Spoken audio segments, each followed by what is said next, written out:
many of you know Dileep Thatte. They have you probably have attended his sessions before. Uh, Dileep is a scholar of Hinduism. He has received various awards also related to Hinduism. And his book on Hinduism, The Seven Stars of Hinduism, everyone should take a look at it. It's good for not just adults, but even for kids to know about our heritage. And I highly recommend. And then I think, Dilip, if there is a link, then I can send it to with the link with, you know, with the when I send the recording out for this program. Sure. So with all that introduction, Dilip, go ahead. You can start. So good evening, ladies and gentlemen. Thank you for joining. We will have some fun time in the next hour or so. Hopefully you will find it well invested, give you something to think about. First of all, I want to thank Shri and his Shri Yoga team for inviting me.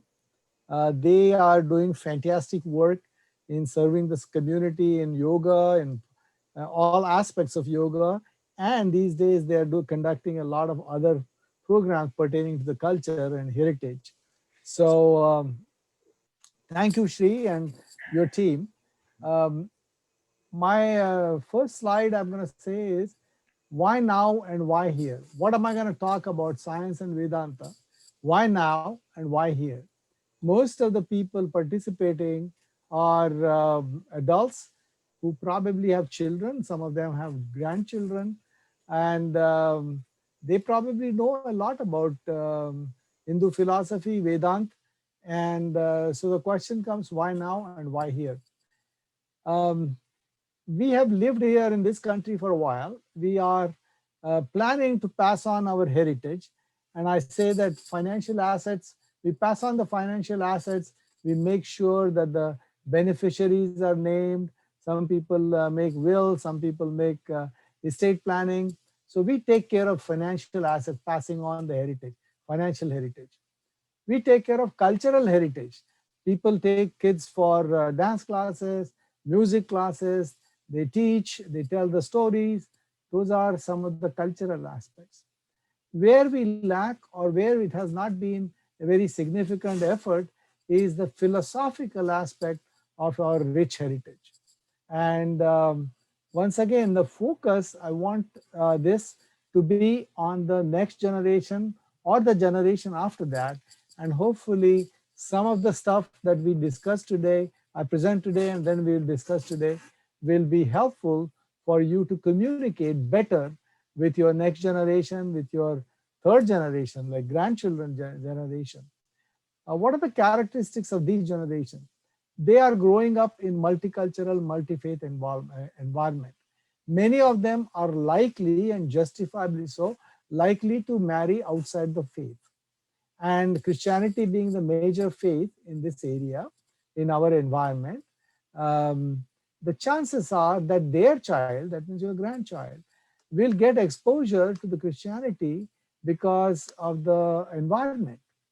But the one spouse, whether it's mother or father, if they are not familiar or they are not unable to communicate in a proper fashion, the rich heritage and the philosophy of Hindu heritage, then we are depriving basically that child of a rich heritage. What the child chooses later is up to the child, and I'm okay either way. But let it be by design that he knows or she knows the heritage from both parents, and then they make a call rather than by default. So these kids who are born and raised here are very smart. They're smarter than us. They have access to a lot more information. They're very inquisitive and they are very critical thinkers. So they will not accept things on faith.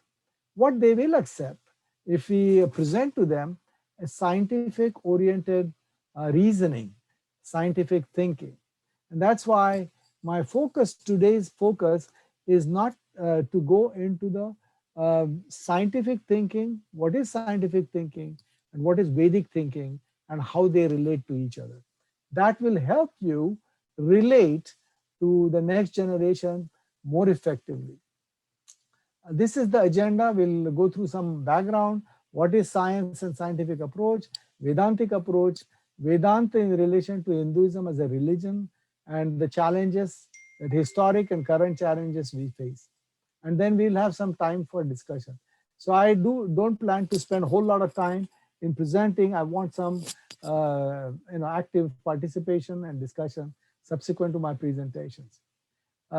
Definitions. What is science?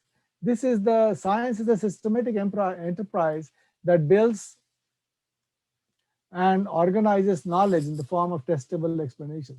This is a commonplace standard definition of science. Essentially, it is a body of knowledge acquired through a specific approach, and that approach we call it scientific approach. What is spirituality? Spirituality is a broader concept and which includes a sense of connection to something bigger than ourselves.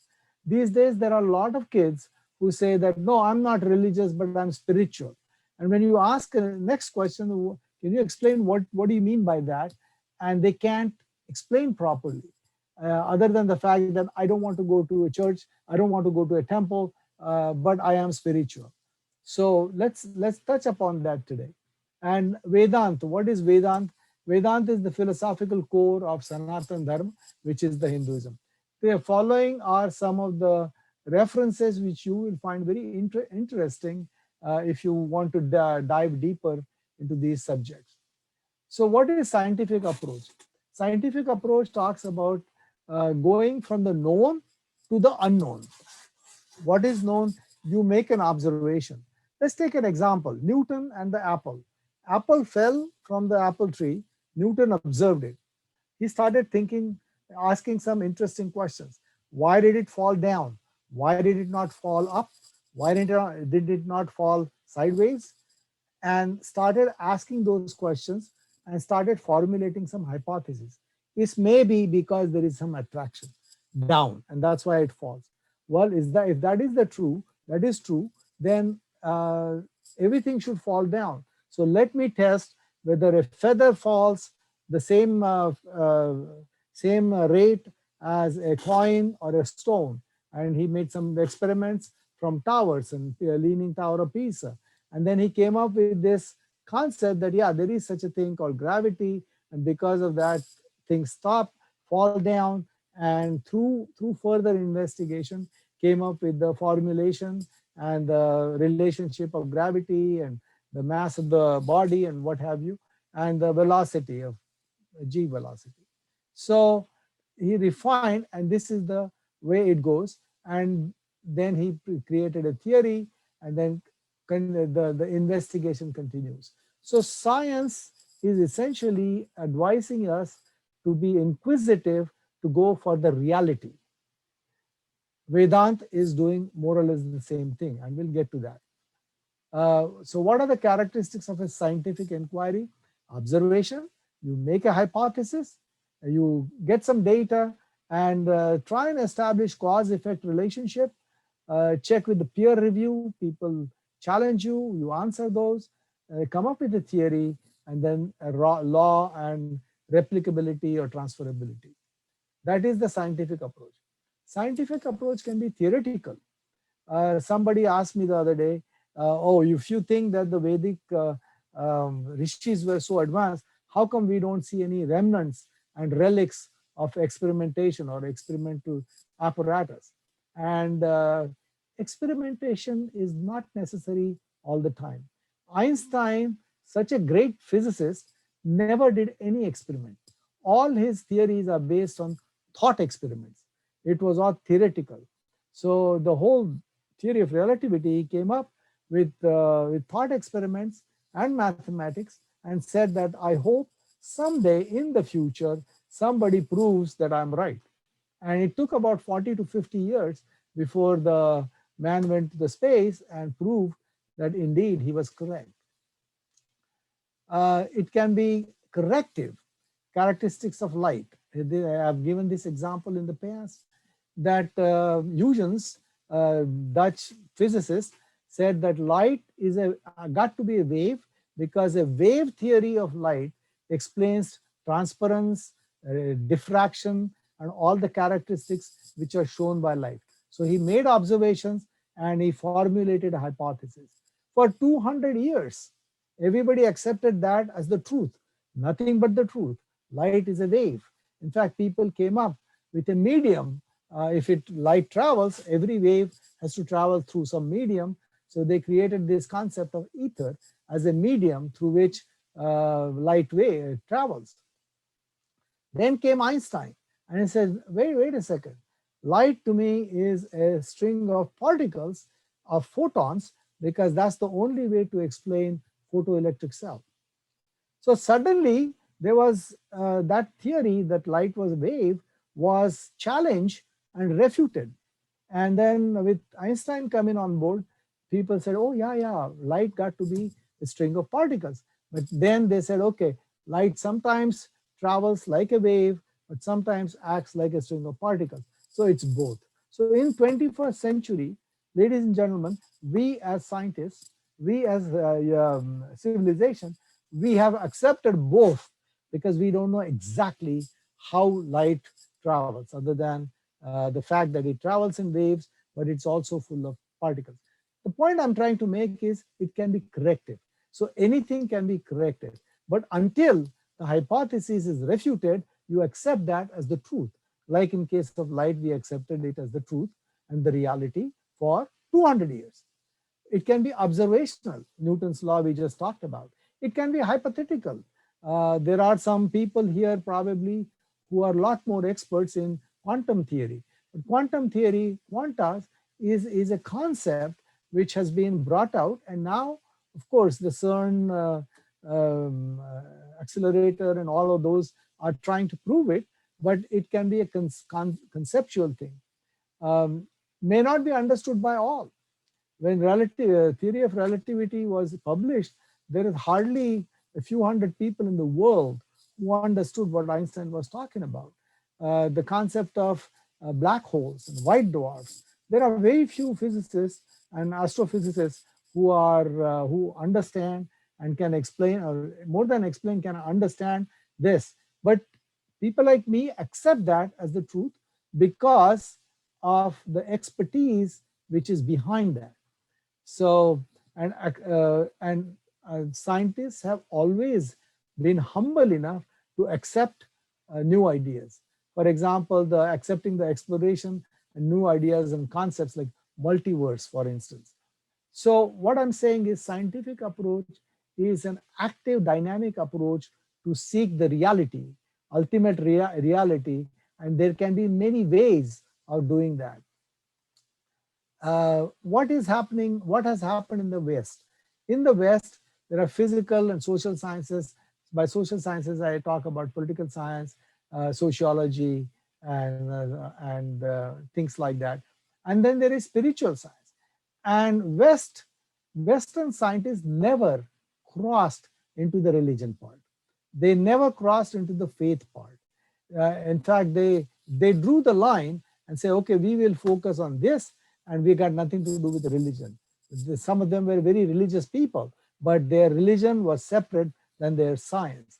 And there was a distinct separation of religion and science in the West. Uh, we are in the 21st century, and here are some of the one of the books talks about mysteries of science, and these are the 7 mysteries. I've just listed 7, but there are many mysteries of science. Action as a distance, we still don't know. Electromagnetic fields, we don't know what a field is.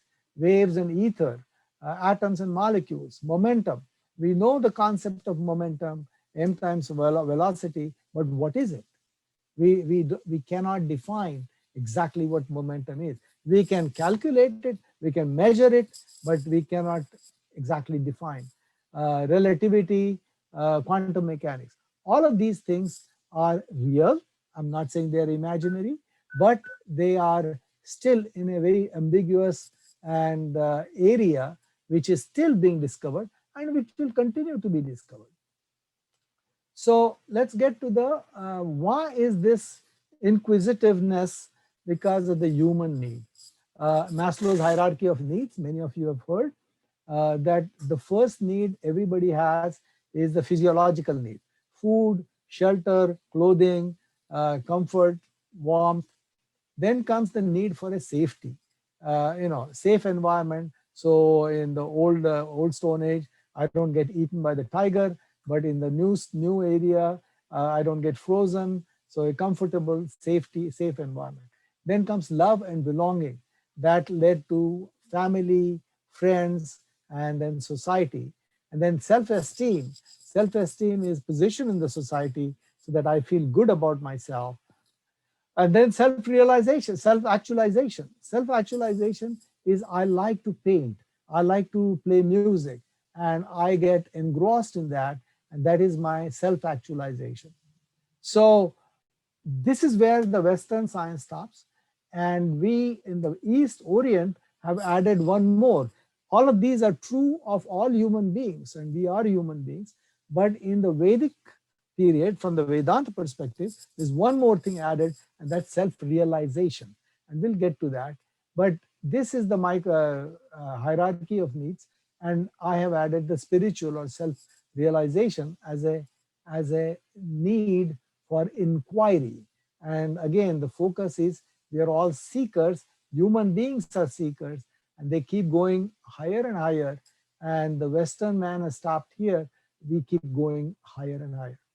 And that's my interpretation. So what is Vedic tradition? It's a connection to something bigger than ourselves, typically involves search for the meaning of life, unity with the universal life force, and deeper experience of oneness. Vedant and addresses who am I, why am I, what is the meaning of life, am I connected to the universe, and if so, how do I find the truth?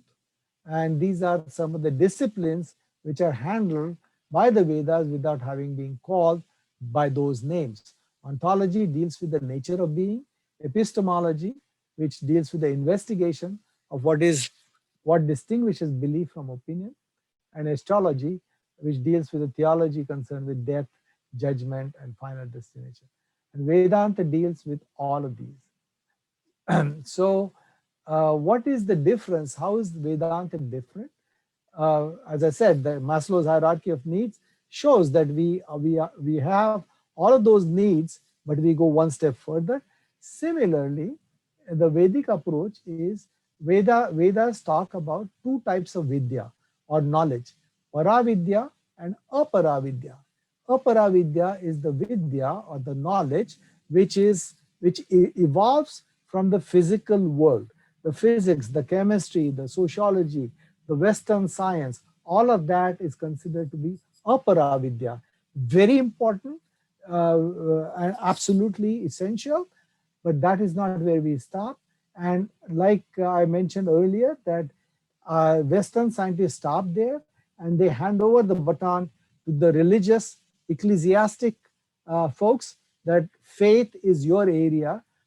Unlike that, in Vedic times, in Vedanta, it starts from there but goes as a continuum into the area of paravidya. Paravidya is spirituality. Paravidya is inquiry and inquiring about what is bigger than us, what is and what are we a part of, and the universe, and talking about the overall thing. For example, the rishis, all of our rishis, many of our rishis were physical scientists as well as spiritual scientists. I call them spiritual scientists because they did not stop at physical inquisitiveness or inquiry. They went further into the spirituality.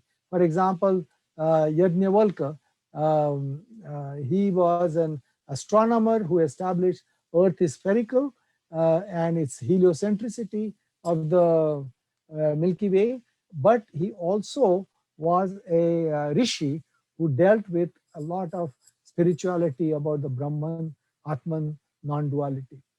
Patanjali, you've heard of Patanjali and yoga. He was a mathematician and a grammarian. So that is in the physics area, whereas he was also a yogic. Charaka was a pharmacologist and a rishi. Sushruta was a surgeon and a rishi. And there's a lot of literature in Atharva Veda which deals with spirituality, like Mandukya Upanishad, Mundaka Upanishad, Prashna Upanishad.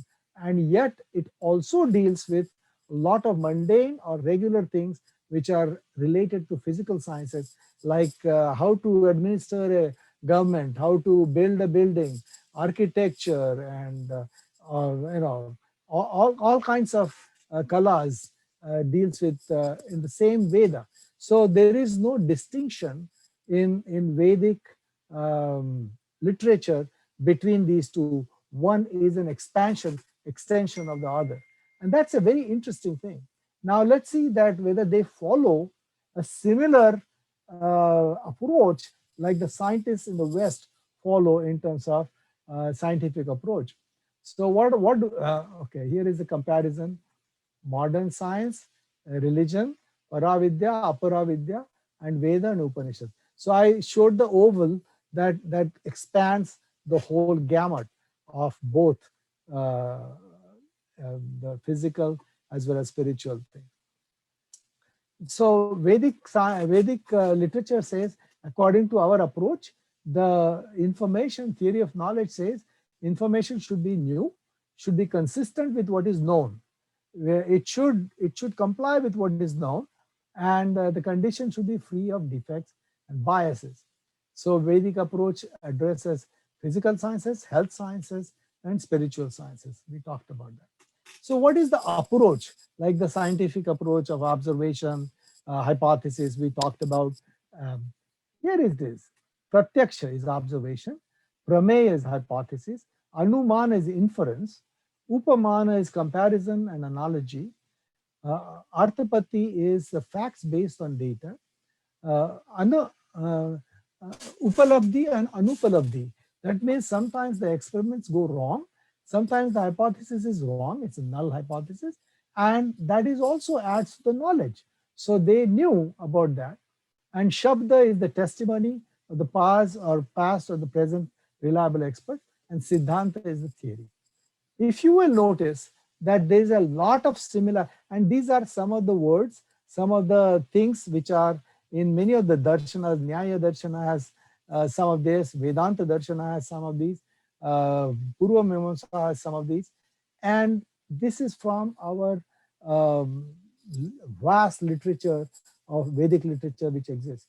And what exists is probably 10% of what existed before it got destroyed.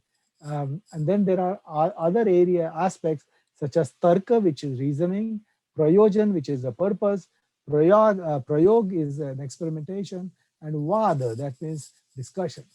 So they use in Praman Shastra, they talk about what is the means of knowledge. This is how you get the knowledge. You just don't pull it out of thin air. You have this, you have a discussion, you have peer group challenging you. And in fact, our literature talks about questioning. Even the rishis in the Upanishads, the student questions the rishi that, no, I don't understand. I challenge you, show me how this is. And in fact, there is one Upanishad which is called Prashna Upanishad, which is a part of one of the Vedas.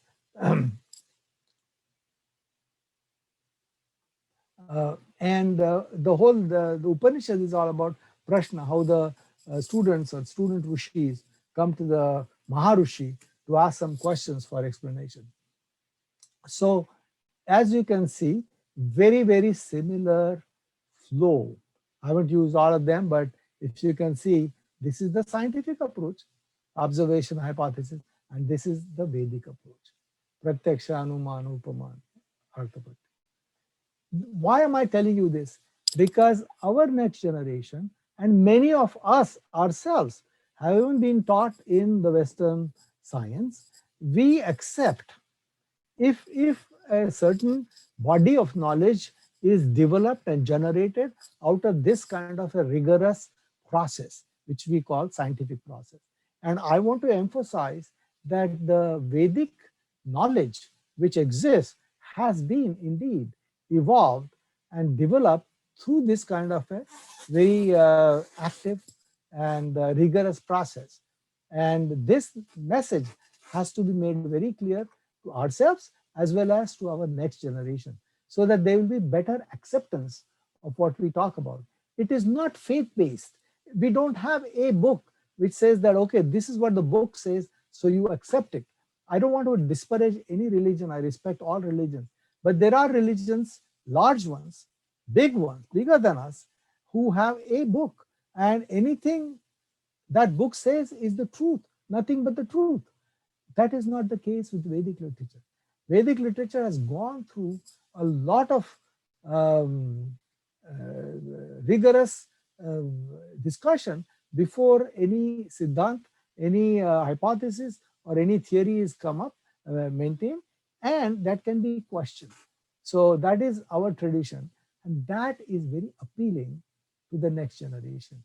And I want you to emphasize that so that there will be better acceptance of what we are talking about. So if that is the philosophy, what is a religion? What is Hinduism? Well, a religion typically gives the guidelines to an individual for a peaceful life, direction to solving questions of spirituality, practices for healthy lifestyle, values for harmonious society. All religions teach how to live harmoniously in the society, how to have a healthy lifestyle, what should be the social structure of the society, and what should be the rights for social interaction. Speak the truth, be good to thy neighbor. All of that is taught by all religions, and they basically promote peaceful coexistence. Typically, if you look at the example, the model of a religion, this is my own making of this model, that outer layer comprises of rituals, rites, festivals, and practices. Practices come from the family tradition. Some families have Ganesh and Gauri, some families don't have Gauri, just Ganesh. Rituals are like Satyanarayan Puja and what have you. Rites are the marriage and thread ceremony, things such as Namkarans, things like that. And the festivals, the Diwali, the Holi. And these are very time sensitive. These are location sensitive. These are not eternal. And the reason I'm telling you this is because our next generation gets confused with all kinds of things thrown at them as a part of Hindu tradition or Hindu religion. And we need to segregate by showing them some of these belong in this area, whereas some are philosophical and they belong here. And if we can explain this, the core tenets, which are eternal in nature, then the rest of these tenets become optional. And when you go to take them to the temples, this is what they see most of the times: the rituals, the rites, the festivals, practices, and they are important. I'm not disputing that. I'm not undermining the importance of it. They serve a significant purpose, but they are not uh, eternal, and uh, they are not uh, they are time sensitive and location sensitive. They're not essential to the core tenets. Then comes the values. How do you live in a society? 16th chapter of Bhagavad Gita, Sri Krishna tells Arjun about 27 values, how one should live, and starts with Abhayam, Sattva, Shuddhir, Jnana, Yoga, Vyavasthiti, Dhanam, Damasya, Yajnasya, Swadhyayas, Tapa, Arjavam, Ahimsa, Satyam, Akrodas, Tyaga, Shantir, Apaishunam. It goes on and on and on. But I just recited a few that you are familiar with: Ahimsa, Satyam, Akrodas. These are all the values. And many religions teach that. Our religion also teaches that. But those are how you live in a society. And the goals in life are the goals in this life, not in the past life, in the future life. What is the goal in this life? In our tradition, we talk about dharma, which is the operating principle. And we say that if you live by dharma, which is social consciousness, ethical behavior, duty based on your stage in life. If you live by dharma, then artha and kama. Artha is financial security, and kama is sensual pleasure. And we say both are fine. Enjoy life, enjoy, make sure that you accumulate enough wealth that you are financially secure, no problem at all, but live by dharma. Don't steal. If you earn through your hard work, smart work, more power to you. And of course, the ultimate goal is moksha, and that brings us to the core tenets of the Hinduism, which is the Vedanta, and these are the 7 stars of Hinduism. I've given a complete separate lecture on that. That is not the focus of today's lecture. So I'm just going to show you what the 7 stars are. And many of you know these, but some other time, if anybody is interested, we can have a full 1 hour discussion on these. But for the time being, these are the 7 stars. And this is a little um, acronym to remember that: Advaita, universality of soul, K is for law of karma, one God, and path of intellect, path of devotion, and path of action.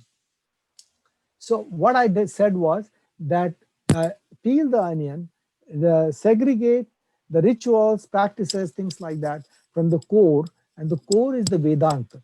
Core of our religious tradition is Vedanta, whether it is Advaita Vedanta, Vishishta Advaita Vedanta, or Dvaita Vedanta, but it's Vedanta. And that needs to be clarified for the kids so that they don't get confused. And I saw this somewhere, Om equals MC square. And I took an exception to that and I said, Om is not equal to MC square. Om is greater than MC square. Om is Brahman, and Brahman is universal consciousness. It is not just energy. It is a lot more than energy. And Atman Brahman, non-duality, universality of consciousness of Chaitanya, law of karma, and concept of moksha, paths to moksha. These are the core, these are so covered in the 7 stars, and these have been arrived at through that scientific approach that I talked about, through that rigorous testing of the hypothesis, through the discussion, through the debates, through the challenges. And that needs to be explained to ourselves as well as to our next generation and generation after that. So what are the Veda and Upanishads? Everybody knows about these 4 Veda: Rig Veda, Yajur Veda, Sama Veda, Atharva Veda. Not too many people are familiar. There are Upaveds. There are Upaveds associated with each of the Veda: Shilpa, Dhanur, Gandharva, Ayurveda. And Ayurveda, most people know. Ayurveda is an Upaved for Atharva Veda, but it can also, no, sorry, Rig Veda, but it can all, there's a lot of mention about Ayurveda in Atharva Veda as well.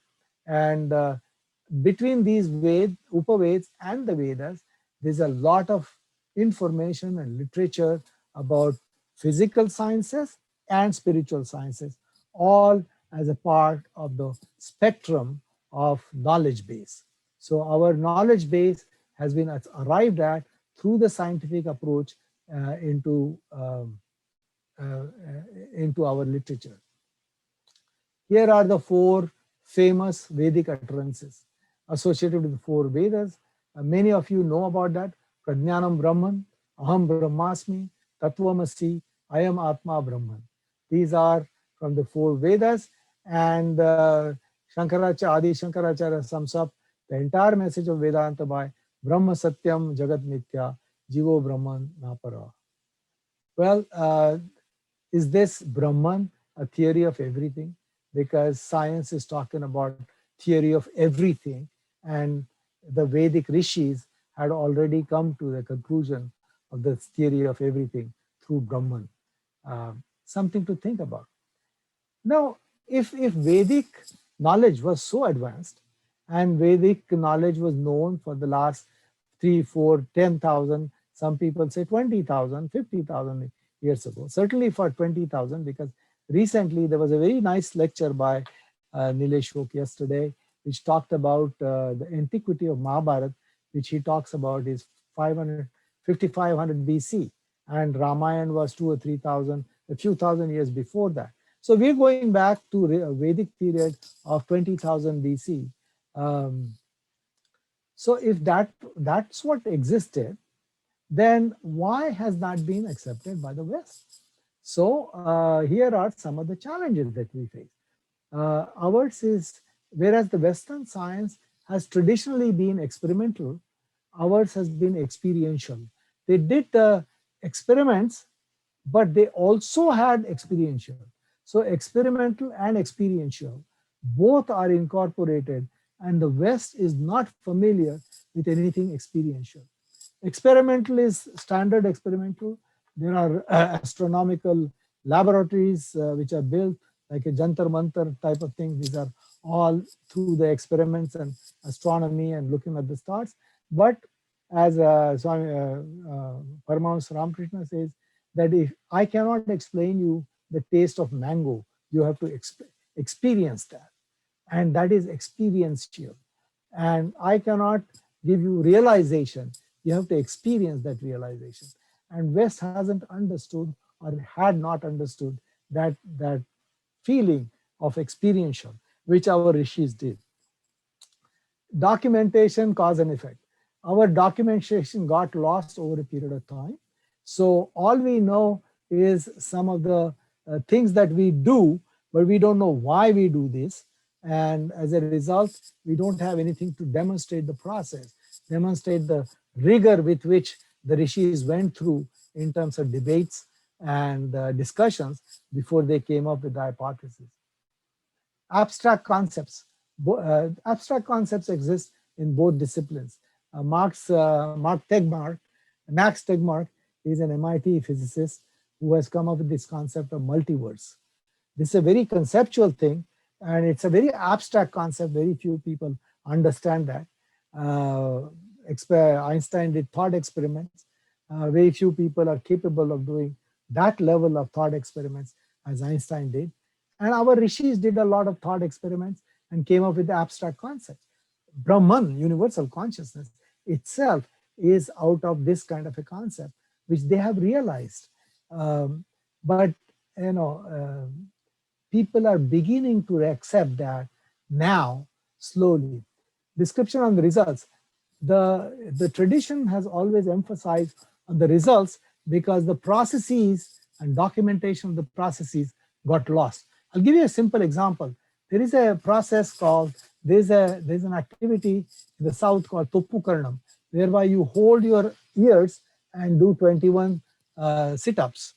And recently, meaning about maybe a few years ago, a Korean scientist or yogic practitioner has found out that that particular action actually increases the quality of your brain so that the left and the right brains are more balanced. And that has been found to be very effective for autistic children. In fact, there was a news article on CBS Evening News about how some of the teachers and special needs schools, special needs teacher in schools are using this Topukarnam activity as a remedy to help with the autistic children, and it is being packaged as super brain yoga. Many of you might have heard of that, super brain yoga. So we have lost the process and why it happens. We only know the effect, the result, and so kids are taught to do this. Why should I do that? Or don't ask me questions, just do it. But today's kids here will question you, and we have now, the West has studied the MRIs of the brains after doing this through a controlled double-blind study. So that is one of our drawbacks because of the loss in documentation. And of course, the Western skepticism. West is where it is. Our own scientists take a position that if it is not published in the United States or in the West, I doubt whether it is, I doubt the validity or authenticity of that. And I'll share a few examples with you. What happened with Srinivas Ramanujan? Srinivas, okay, well, before that, let's go to Copernicus and Galileo. Aristotle said that everything, the universe goes around the earth. That was 350 BC. Copernicus in 1500, that's almost 2000 years later. And Galileo in about 2000 years later, said that no, sun is the center of the universe, or of this galaxy, and the rest of the planets go around it. It took them 2000 years to come to this conclusion, whereas Yajnavalkya in 850 BCE, this is 500 years before Aristotle, had come to that conclusion, and later Aryabhatta in 500 CE had come to this conclusion. That was 1000 years before Copernicus. That was 1500 years before, 1000 years before Copernicus. And this has been quoted by in Kepler's Discovery, and here is the reference, keplersdiscovery.com. Similar situations can be shown in mathematics, algebra and Leibniz, in geometry. But people, our own people did not think that we should challenge the West, that how come this was the first time. In fact, the irony is Galileo came up with this at 1600 current era, and you all know probably the Catholic Church finally accepted that all the planets go around the sun in 1990. Can you believe that? It took Catholic Church another whatever 300-400 years to accept the fact that sun is the center of this galaxy. Here is oops. Here is something about Shulva Sutra. Shulva Sutra is a sutra which is known to be around 800 BC. My friend Jagdish Sharma gave me the reference of Abraham Seidenberg. He is a professor at Berkeley. He's retired now, but he's done a lot of studies on this. And this picture, Shulva Sutra, is his on his Facebook. I showed it here, and he claims that it has come, mathematics origin, according to him, has come from Shulva Sutra. And then he says that the Pythagoras theorem was first, he found, probably was from the Shulva Sutra. A lot of information about geometry in Shulva Sutra. But when I was growing up, I never heard of that. And until I did some study here now, I did not even think that our ancestors had advanced so much before. And same may be probably true with our children. So it's up to us to tell them. Srinivas Ramanujam, most of us have heard because the movie The Man Who Knew Infinity, and this is one of his equations in the Pi. But people ridiculed him, many of the scientists ridiculed him because he said that the goddess Manakkal comes to my dream and tells me the formulas. And then in the morning, I write it down. And he did not know exactly how it happens, but he wrote it down. And many of those formulas are still being tested, and he is considered to be one of the geniuses, as you all know. So we make fun of the fact that something came in his dream, Namakkal came in his dream, and what kind of nonsense is that? That is the kind of attitude, not that anybody is saying that, but the attitude we have had towards our own scientists. Now let me share with you, for levity and for interesting tidbit, here is Niels Bohr, who is the father of quantum mechanics. And one night, 1913, he went to sleep and began dreaming about atoms. He could not solve the problem of atoms and the electrons, and he saw a nucleus of the atom in his dream, and the electrons spinning around it, and much of as most of the planets spin around the sun. The next day morning, he wrote down what he dreamt, and that led to his model for the subatomic model, and then of course he's also known as the father of quantum mechanics. Einstein, our biggest hero, Albert Einstein, said that he dreamt one day that he was going down the sled. He used to live in Switzerland, and down the sled, and the sled caught on momentum and speed as he went down and down and down, and finally he got to a speed of light.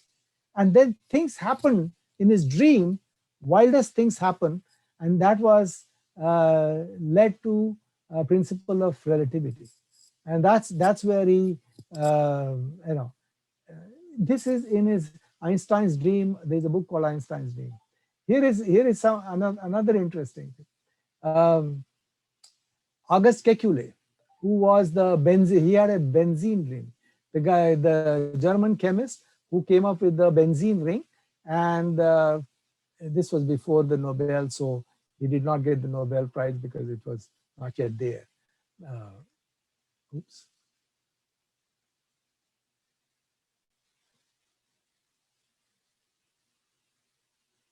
Okay.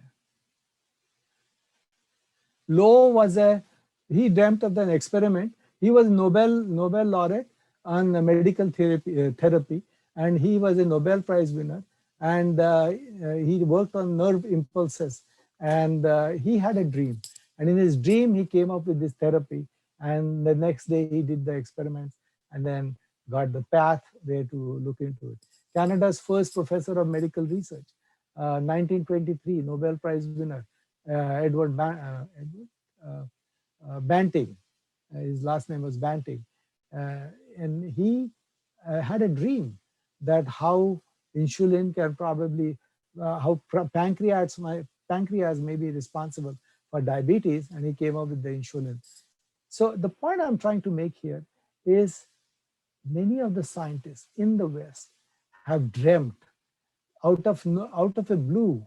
They have got intuition. they have they have got this inner voice telling them of something, and they came up with the legitimate, very powerful theories. But we don't question them. But when Ramanujam says that God has comes to my dream and tells me the formula, people question that, and that needs to be changed. And we need to, when our younger generation questions this kind of thing, explain to them that great scientists, Western scientists, have had intuition, have had revelations, which has resulted in discoveries which have changed the human civilization. So in conclusion, Vedic Hindu knowledge is based on thorough inquiry, which is currently referred to as scientific inquiry. Science and spiritualities are amalgamated in the Vedic approach. We have an obligation to learn and support the methods which deserve attention. We should at the same time discard any practices or claims which have not been proven, which have been proven wrong or have no strong basis or are useless. There are many things which go on in practicing our religion which don't make sense, and we need to drop that. I don't dispute that, but there's a lot of truth in it. With that, I think I'm going to uh, uh, open the forum for discussion. I took about 40 minutes, 45 minutes, and we will open for discussion. Uh, Thank you very P, much. what do you think? That was a wonderful session. And let me know if anyone has any questions about this. So please.